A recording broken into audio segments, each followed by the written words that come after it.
ಬನ್ನಿ ಜಾನ್ವಿ. ಶ್ರೀ ಇಲ್ಲಿ ಅಂತ ಕರ್ಕೊಂಡ್ಬಂದ್ರಿ.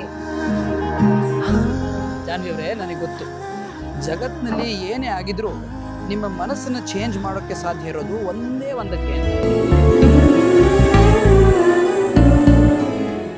ಚಾಟ್ಸ್ಗೆ. ನಿಮ್ಮ ಮೂಡ್ ಸ್ವಲ್ಪ ಲೈಟನ್ನಾಗಲಿ ಅಂತ ಇಲ್ಲಿ ಕರ್ಕೊಂಡು ನನಗೆ ಗೊತ್ತು ನಿಮಗೆ ನನ್ನ ಮೇಲೆ ಇನ್ನೂ ತುಂಬ ಬೇಜಾರಿದೆ ಅಂತ. ಆದರೆ ಏನು ಮಾಡಲಿ, ನನಗೆ ನಿಮ್ಮ ಮೇಲೆ ಇರೋದು ಪ್ರೀತಿಯ ಅತಿಯಾಗಿರ್ಬೋದು, ಆದರೆ ಪ್ರೀತಿನೇ ತಾನೆ.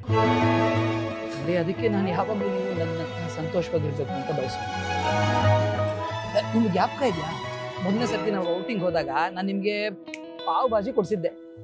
ಅದನ್ನು ಎಷ್ಟು ಖುಷಿಯಾಗಿ ಸಂತೋಷವಾಗಿ ತಿಂದಿದ್ರಿ ಅಂದರೆ ನನಗಿನ್ನೂ ಕಣ್ಣಿಗೆ ಕಟ್ಟದಾಗಿದೆ ನೋಡಿ.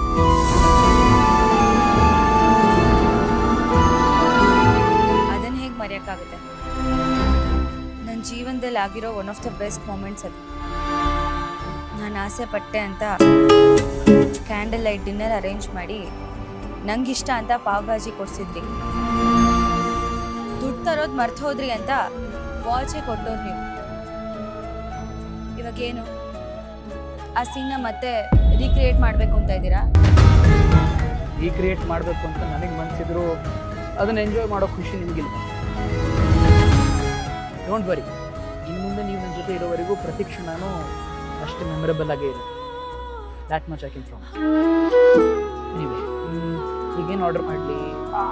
ಐ ನೋ, ಮಸಾಲೆ ಪುರಿ ಸ್ವಲ್ಪ ಎಕ್ಸ್ಟ್ರಾ ಸ್ವೀಟ್. ಬನ್ನಿ.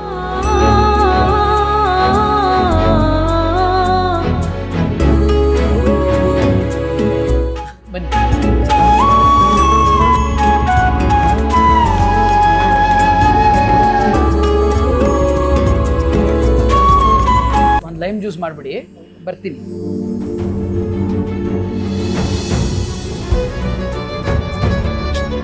ಬಿಸಿ ಬಿಸಿ ಪಾನಿಪುರಿ ವಿತ್ ಎಕ್ಸ್ಟ್ರಾ ಸ್ವೀಟ್. ಒಂದು ನಿಮಿಷ, ನಾನೇ ತಿನ್ನಿಸ್ತೀನಿ. ಈ ಕ್ಷಣನೂ ರೊಮ್ಯಾಂಟಿಕ್ ಮಾಡೋ ಪವರು ನಿಮ್ಮೊಬ್ಬರಿಗೆ ಇರೋದು ನೋಡಿ. ನಾನೀಗ ರೊಮ್ಯಾಂಟಿಕ್ ಮೂಡ್ನಲ್ಲಿಲ್ಲ. ನಾನು ಬೇಜಾರಲ್ಲಿದ್ದೀನಿ ಅಂತ ಗೊತ್ತಿದ್ದಾನೆ.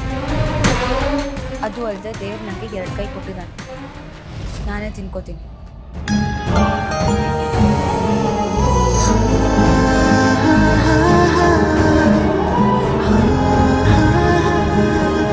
ಹೇಗಿದೆ? ಅರೆ, ಒಂದು ನಿಮಿಷ ಬಂದೆ. ಸರ್, ನೀರು ಕೊಡಿ.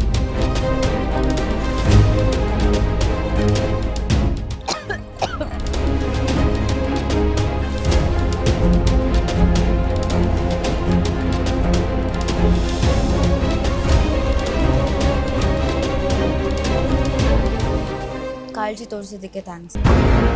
ಆದರೆ ಇದಕ್ಕೆಲ್ಲ ನಾನು ಕರೆಕ್ತೀನಿ ಅಂತ ಅನ್ಕೋಬೇಡಿ. ಜ್ಯೂಸ್ ತೊಗೊಂಡು ಬಂದೆ, ಎಂಜಾಯ್ ಮಾಡ್ತಾ ಇರಿ.